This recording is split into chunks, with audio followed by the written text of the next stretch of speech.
Capítulo 11. Quando menino, já havia ouvido acerca da vida eterna, prometida a nós por meio da humildade do Senhor nosso Deus, inclinando-se ao nosso orgulho. Mesmo do ventre de minha mãe, que esperava em ti confiantemente, fui selado com a marca da tua cruz e salgado com teu sal. Tu viste, Senhor, quando eu, ainda menino, fui tomado por dores súbitas de estômago, e estando como que perto da morte, tu viste, meu Deus, pois tu foste meu protetor. A avidez e a fé com que supliquei ao cuidado devoto de minha mãe e da tua igreja, a mãe de nós todos, o batismo de Cristo, meu Deus e Senhor. Ao que minha mãe de carne, muito atordoada, porque com um coração puro em tua fé, ainda mais amorosamente trabalhou pela minha salvação. Ansiosamente providenciou minha consagração e purificação pelos sacramentos de cura, confessando a ti, Senhor Jesus, pela remissão de meus pecados, a menos que eu recuperasse repentinamente. Assim, como se fosse inevitável que me contaminasse novamente, caso vivesse, minha purificação foi adiada, pois a impureza do pecado traria culpa ainda maior e mais condenável após o batismo. Naquele momento, eu acreditei, assim como minha mãe e toda a minha família, exceto meu pai, que não influenciou o poder da devoção de minha mãe em mim, nem me impediu de acreditar, embora ele mesmo não o fizesse, porque era o desejo dela, meu Deus, que eu reconhecesse a ti como meu pai, em vez de a ele. Nisso, tu não apoiaste que ela se sobrepusesse ao seu marido, a quem ela obedeceu, dessa forma também obedecendo a ti, que assim determinou. Suplico a ti, meu Deus, me alegraria em saber, se assim desejares, qual o propósito do adiantamento do meu batismo? Terá sido para o meu bem que as rédeas fossem afrouxadas para mim, como de fato aconteceu, a fim de que eu pecasse? Ou não foram as rédeas afrouxadas? Se não, por que ressoam ainda de todos os lados em nossos ouvidos? Deixe-o sozinho, deixe-o fazer o que quiser, pois ainda não é batizado? Mas estando meu corpo doente, ninguém diz, deixe que piore, pois ainda não está curado?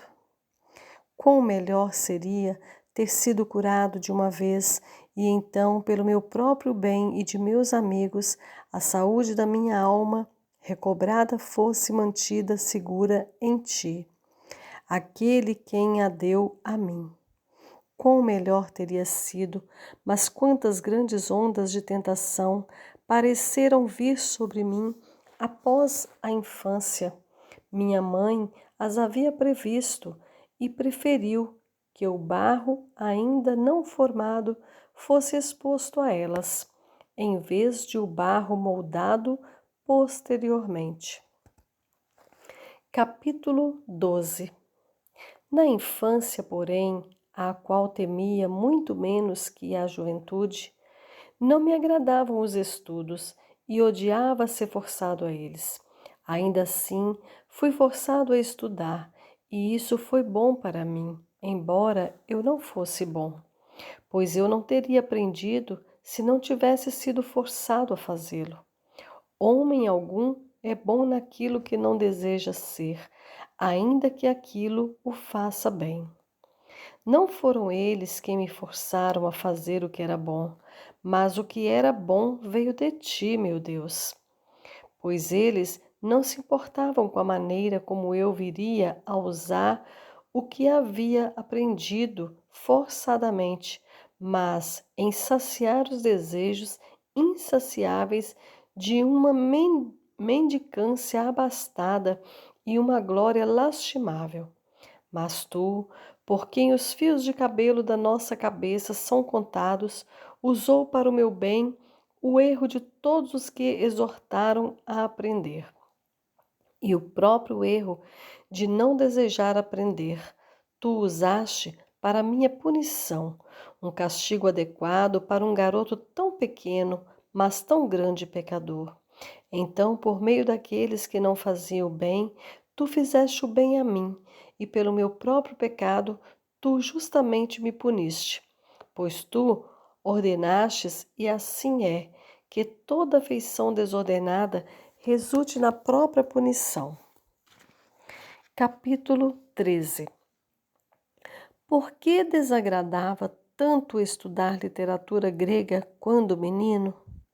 Mesmo hoje não entendo muito bem, pois amava o latim, não o que ensinaram meus primeiros mestres, mas o que os gramáticos me ensinaram, pois as primeiras lições, leitura, escrita e aritmética, eram para mim tão grande fardo e castigo quanto o estudo do grego. Ainda assim, de onde terá vindo isto também, senão do pecado e da vaidade desta vida, por ser eu carne, por ser eu como um sopro que se vai e não mais retorna? Aquelas primeiras lições foram melhores, de fato, pois por meio delas obtive e ainda conservo o poder de ler o que encontro escrito e de escrever por mim mesmo o que desejo. Enquanto que, nas outras, fui forçado a aprender acerca das andanças de Enéas, esquecendo-me das minhas próprias e a chorar pelo suicídio passional de Dido. Naquele tempo, sem lágrimas, eu suportava ser deplorável, morrendo para ti, ó Deus da minha vida, em meio a estas coisas. Pois o que pode ser mais deplorável que um ser deplorável que não sente piedade de si mesmo? Chorando a morte de Dido, por amor a Enéas, embora incapaz de derramar uma lágrima pela própria morte, ao esquecer-te de ti, ó Deus, tu, luz do meu coração, pão que alimenta o mais íntimo da minha alma, cujo poder dá vigor à minha mente e vivifica meus pensamentos. Eu não te amava e por isso cometi fornicação contra ti. À minha volta, aqueles que estavam também em pecado diziam: muito bem, pois a amizade com o mundo é fornicação contra ti, e o beneplácito dos pecadores ecoa até que o homem se envergonhe de quem é. Por nada disso chorei, eu que derramei lágrimas pela morte de Dido, ferida pela espada, enquanto eu buscava o pior, esquecendo-me de ti, atraído pelas vaidades. Se era proibido de ler tais poemas, sofria por não poder ler o que me fazia sofrer. Esse tipo de loucura é tido como aprendizado mais rico e superior àquele pelo qual aprendi a ler e a escrever. Mas agora, meu Deus, brades tu em minha alma e que a tua verdade diga a mim: não, não, os primeiros estudos foram muito melhores, pois, é claro, mais facilmente me esqueci das andanças de Enéas e de todo o resto que de como ler e escrever. Ainda assim, na entrada da escola de gramática, os desenhos são vãos. Sim, nada mais são que um símbolo recôndito, como um manto para as falhas. Que estes, a quem não mais temo, não gritem comigo enquanto confesso a ti, meu Deus, aquilo que minha alma desejar, ratifique na condenação das minhas más obras, que eu ame as tuas boas obras.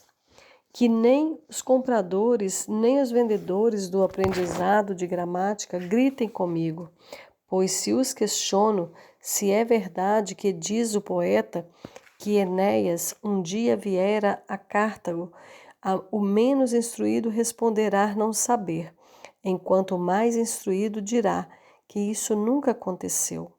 Mas se eu perguntar como se escreve Enéas, cada um que estudou responderá com acurácia, de acordo com os sinais convencionais estabelecidos pelos homens. Outra vez, se eu perguntasse qual dessas poderia ser esquecidas com menos prejuízo à leitura e à escrita, ou estas ficções poéticas, quem não será capaz de prever a resposta de todos, sendo que eles mesmos já não se lembram de tudo? Pequei, então, quando era menino, e preferia os estudos vazios aos proveitosos, quando amei a um e odiei a outro. 1 mais 1, 2. 2 mais 2, 4. Que odiosa canção era aquela para mim! Mas o cavalo de madeira alinhou-se com homens armados. O incêndio de Troia e a imagem espectral de Creusa foram uma demonstração mais prazerosa da minha vaidade. Capítulo 14. Por que então eu odiava os clássicos gregos cheios de contos? Pois Homero também teceu ficções poéticas ainda mais prazerosamente vãs, embora fossem amargas para mim, quando garoto.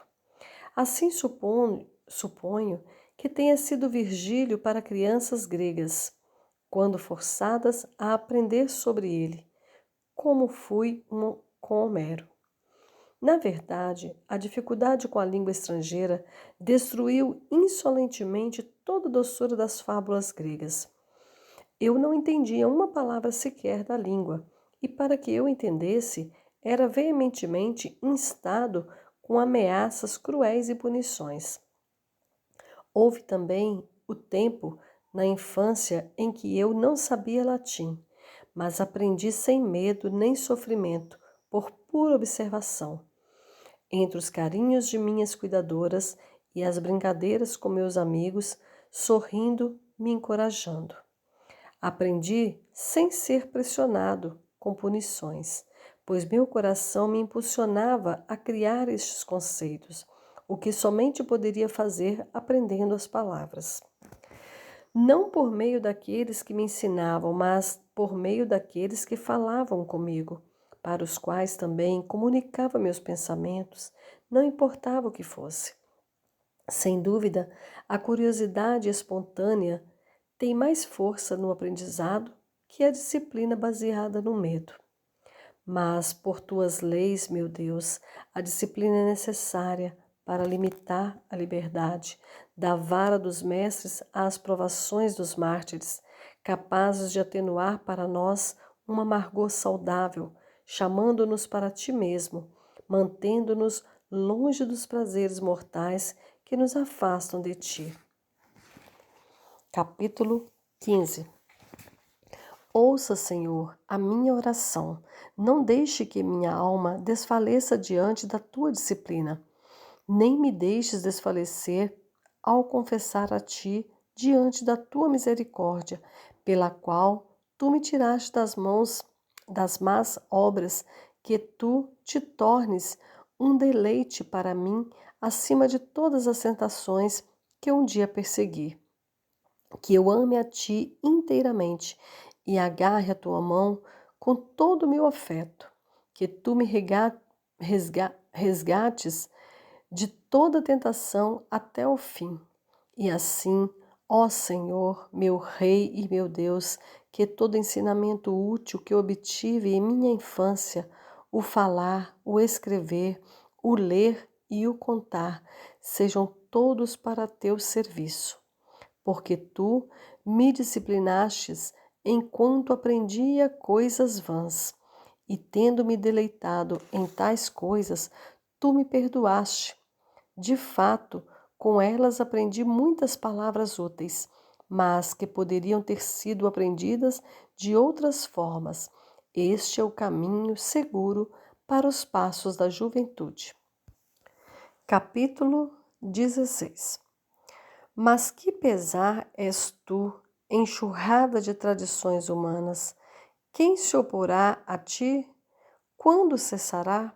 Quanto tempo carregarás os filhos de Eva neste imenso e monstruoso oceano, o qual até mesmo aqueles que subiram à cruz encontraram dificuldade em ultrapassá-lo? Não li em ti as histórias de Júpiter, que troveja e adultera? Como poderia ter sido ambos? Mas assim o trovão falso encanta e imita o verdadeiro adultério. Agora, qual dos nossos mestres bem vestidos se disporia a ouvir alguém que, nascido do mesmo pó, grita: estas foram ficções de Homero, transferindo coisas humanas aos deuses, quando deveria dar a nós características divinas. No entanto, teria sido mais verdadeiro dizer: estas são de fato suas ficções, mas atribuir natureza divina a homens perversos faria com que crimes deixassem de ser considerados crimes e que quem os cometesse parecesse imitar não a um homem comum, mas a um Deus celestial. E assim, enxurrada infernal, em ti são moldados os filhos dos homens e pagam caro para aprender tais coisas. Fazem grande solenidade quando isso acontece no tribunal, sobre os olhos da lei, apontando para um salário além dos pagamentos escolares. E chicoteando as pedras, ruges. Aqui as palavras são aprendidas, daqui provém a eloquência tão necessária para persuadir os outros ao seu modo de pensar, útil para a expressão de sua opinião. Como se não devêssemos entender palavras como chuva dourada, regaço, seduzir, templos dos céus, entre outras como tais, a menos que Terêncio trouxesse uma juventude promíscua para o palco, usando Júpiter como seu exemplo de sedução. Olhando um quadro no qual a história foi desenhada, o cair da chuva dourada de Júpiter sobre o regaço de Danae, mulher sedutora. E então salientar como se entrega a luxúria, como que por autoridade celestial. Mas que Deus o fizera, diz, aquele que estremece os mais altos templos dos céus com seu trovão. E eu, pobre homem mortal, não o faria? O fiz e me alegro de todo o coração. As palavras aprendidas não se tornam nem um pouco mais fáceis por sua vileza, mas por meio delas a vileza é cometida com menos vergonha. Não culpo as palavras, pois estão sujeitas à escolha e são vasos preciosos, mas o vinho do erro derramado em nós por professores já bêbados, ao passo que, se nos recusarmos a beber, somos castigados e não temos liberdade de julgar sobre a mente. Ainda assim, ó meu Deus, em tua presença consigo agora me lembrar disso sem dor. Infelizmente, aprendi tais coisas com diligência e grande alegria, e por isso fui reconhecido como um garoto promissor. Capítulo 17. Tenha paciência comigo, meu Deus, quando falo algo proveniente da minha inteligência, dom que vem de ti, o qual perdi na velhice. Uma tarefa foi-me dada e perturbou minha alma, pois nela havia tanto a esperança dos aplausos quanto o medo da vergonha. Tratava-se da declamação das palavras de Juno, quando se enfureceu e lamentou o que não podia fazer. Afastar da Itália o rei dos troianos. Embora nunca tenham ouvido proferir tais palavras, éramos forçados a nos perdermos nos passos das ficções poéticas e a dizer em prosa o que a poesia havia dito em versos. Os aplausos mais intensos foram para o garoto cuja declamação melhor demonstrou os sentimentos de sua fúria e sofrimento, vestindo-se da mais adequada linguagem, mantendo a honra do personagem. De que me será útil, ó minha fonte de vida, meu Deus, que minha declamação tenha sido mais aplaudida que tantas outras feitas por colegas de classe da minha idade? Não são todas essas coisas como uma brisa passageira? Não haveria outra atividade em que pudesse exercitar minha inteligência e linguagem? Teus louvores, Senhor, teus louvores deveriam ter habitado os mais íntimos lugares em meu coração, sob o sustento das Escrituras. Assim, eu não teria trilhado caminho de futilidades tão vazias como uma presa imunda para as aves, pois existe mais de uma maneira pelas quais os homens fazem sacrifícios aos anjos caídos. Capítulo 18. Não fora surpresa que tenha me distraído com vaidades e me afastado da tua presença, ó meu Deus, quando homens foram colocados diante de mim como modelos, os quais, com algumas atitudes, cometeram erros, crueldades e, ao serem censurados, se envergonharam. Porém, será que quando contavam acerca da própria vida, cheia de confusão, com discurso rico e fluido, sendo elogiados, se gloriavam? Tu vês tais coisas, Senhor, e te mantens em silêncio, longânimo, cheio de misericórdia e verdade. Ficarás em silêncio para sempre? Mesmo agora, tu retiras desse horrível abismo a alma que te buscar, sedenta pela tua alegria, cujo coração disse a ti: contemplei a tua face. Tua face, Senhor, buscarei, pois afeições obscuras causam afastamento de ti. Não é pelos próprios pés ou ao mudar de lugar que o homem te abandona ou retorna a ti. Não procurava o filho pródigo por cavalos, carruagens, navios, não queria ele voar com as asas visíveis ou aventurar-se em uma jornada em que andasse com as próprias pernas, apenas para que em um país distante, vivendo uma vida desordenada, desperdiçasse tudo que a eles destes em sua partida? Foste um pai amoroso quando deste, mas foste ainda mais quando o filho retornou sem nada. A cobiça, isto é, as aflições obscuras, são a verdadeira distância da tua face. Contemple, ó Senhor Deus, paciente como és, quão cuidadosamente os filhos do homem observam as regras convencionais das letras e sílabas vindas daqueles que falaram antes deles, negligenciando a aliança eterna da salvação perene vinda de ti. De maneira que um professor ou um aluno das leis gramaticais serão mais ofensivos se omitirem a grafia de uma letra em ser humano, a despeito das regras gramaticais, do que se um ser humano odiar outro ser humano a despeito de ti. Como se qualquer inimigo pudesse ser mais perigoso que o ódio dentro dele, ou pudesse machucar mais profundamente a quem persegue do que a própria alma devido à inimizade. Certamente, ciência alguma das letras pode ser tão inata quanto o registro de consciência de que alguém está fazendo a outro o que de outro não gostaria de receber. Quão misteriosos são teus caminhos, ó único grande Deus! Permaneces em silêncio nas alturas e por meio da tua infatigável lei outorgas o castigo da cegueira aos desejos ilícitos.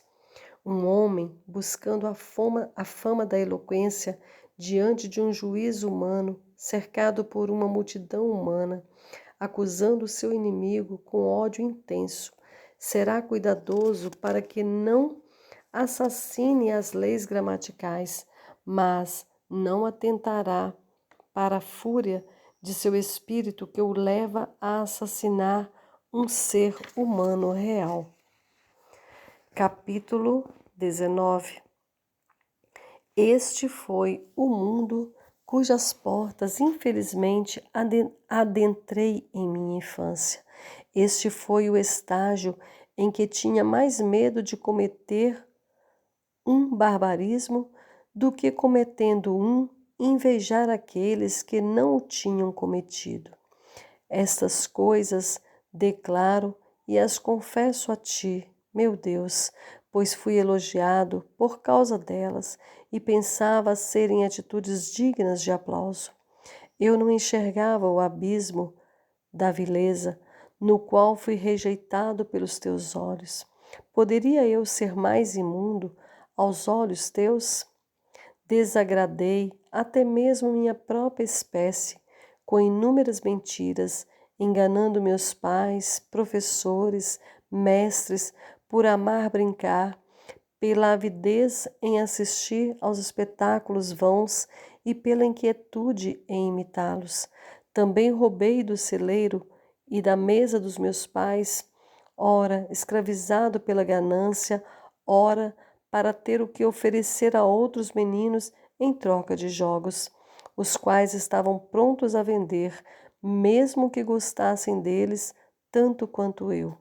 Além disso, nesses jogos eu costumava obter vitórias desonestas, sendo conquistado pelo desejo vão de estar em preeminência. O que estava eu tão indisposto a tolerar? O que era aquilo que, quando identificava na atitude de outros, repreendia com tanta intensidade? Pelo que, se alguém identificava e repreendia tais atitudes minhas, preferia discutir a ceder. Será por causa da inocência da infância? Não é, Senhor, não é. Clamo por tua misericórdia, meu Deus.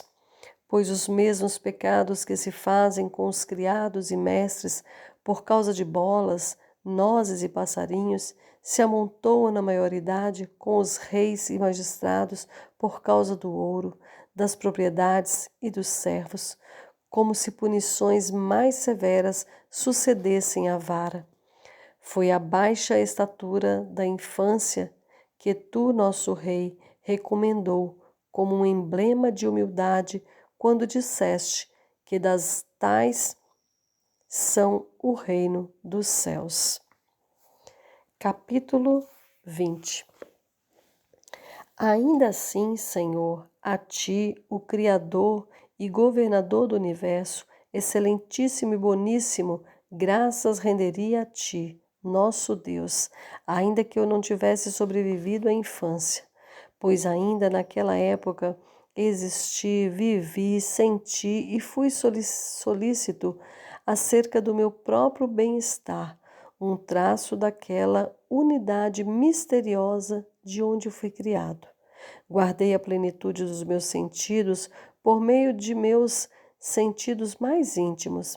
E nessas buscas tão pequenas e em meus pensamentos em coisas ínfimas, aprendi a sentir prazer na verdade. Odiava ser enganado. Tinha excelente memória. Fui agraciado com o dom da linguagem. Fui confortado com a amizade. Evitei a dor, a baixeza, a ignorância. Não é admirável para uma criatura tão pequena? Mas todos estes são presentes do meu Deus. Não os dei a mim mesmo, pois são bons e todos eles juntos constituem a mim. Portanto, bom é aquele que me fez, e ele é o meu Deus. Diante dele exultarei por cada bem feito a mim quando menino. Foi pelo meu pecado que busquei, não nele, mas em suas criaturas, em mim mesmo e em outros, prazeres, grandezas, verdades, e assim caí de cabeça em tristeza, confusões e erros. Graças sejam dadas a ti, minha alegria, minha glória e minha confiança. Meu Deus, graças sejam dadas a ti por teus dons, pois tu os preservastes em mim. assim também tu preservarás a mim, e a estas coisas que me deste serão desenvolvidas, aperfeiçoadas, e eu mesmo estarei contigo, pois de ti vem tudo o que sou.